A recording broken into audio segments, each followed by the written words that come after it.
જય શ્રી કૃષ્ણ. ભક્ત કવિ શ્રી નંદદાસજીમાં શ્રી વલ્લભનંદનના શરણે ભાગ 9 અને 10. ઠકુરાણી ઘાટ તરફથી એક નૌકા એમને દિશામાં આવી રહી હતી. નક્કી મારી મહારાણીની જ કૃપા, નંદદાસ બોલી ઉઠ્યા. અને નૌકામાંથી એક વૃદ્ધ માણસ ઉતર્યો અને નંદદાસ તરફ ધસી આવતો બોલી ઉઠ્યો, તમે જ નંદદાસજી?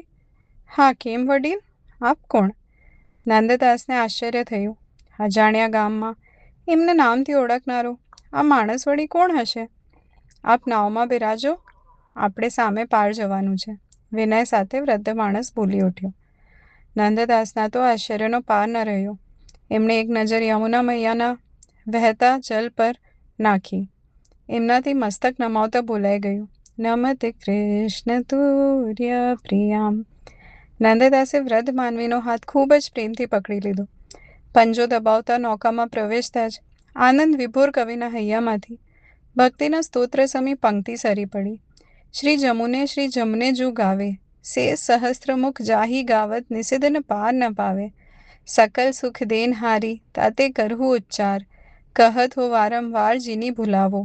નંદદાસ કી આસ શ્રી જમુને પૂરન કરી, તાતે કહી ધરી ધરી ચિત્ત લાવો. નાવમાં બેસતા જ નંદદાસે નીચા નમી જમનાજીના વહેતા જલનું આચમન કર્યું. જલ આંખે અને માથે ચડાવતા એમને લેવા આવેલા વૃદ્ધ માનવીને પૂછ્યું, વડીલ, આપ મને ક્યાં લઈ જાઓ છો? યમુનાપતિ શ્રી કૃષ્ણ શરણે યુવાન. વૃદ્ધ માનવીએ દેવવાણી ઉચ્ચારી. શ્રી કૃષ્ણના શરણે? અચંબા સાથે નંદદાસે પૂછ્યું. હા, શ્રી કૃષ્ણ શરણે. નાવ ઠકુરાની ઘાટના કિનારે નાગરી. કુતૂહલ સાથે નંદદાસ હળવા પગલે શ્રી યમુનાજીને વંદન કરતા મનમાં નંદદાસ કી આ શ્રી જમુને પૂરન કરી ના ઉત્સાહ સાથે બેઠકજીમાં શ્રી ગુસાઈજીના સાનિધ્યમાં પ્રવેશ્યા કે તરત જ અંધકારમાંથી પ્રકાશની છોડ ઉડાડતો આત્મીય સ્વર ઉપસી આવ્યો, આવો નંદદાસ, આવો. અને નંદદાસની આંખો સ્થિર થઈ ગઈ. પ્રકાશના પુંજમાંથી અવાજ આકારનું સ્વરૂપ ધારણ કરતો હોય એમ એક તેજોમય મૂર્તિ નંદદાસની આંખો સામે સ્થિર થઈ ગઈ. એક ક્ષણ માટે તો નંદદાસને થયું કે દિલની એક ધડકન ચુકાઈ ગઈ. આપ શ્રી વલ્લભનંદન, શ્રી વિઠ્ઠલેશ પ્રભુ.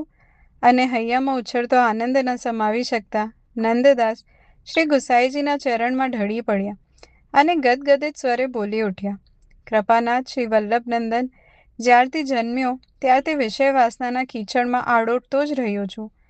ભવાટવીમાં ભૂલા પડેલા, સ્વચ્છંદે ચડી ગયેલા અનેક અપરાધોના પહાડ આ કમજોર ચંચલ દિલ પર ખડા કરી બેઠેલા આ જીવને આપ કૃપા કરી શરણે લ્યો. અને વડીલ કહેતા હતા એ શ્રી કૃષ્ણને શરણે લ્યો. જય શ્રી કૃષ્ણ.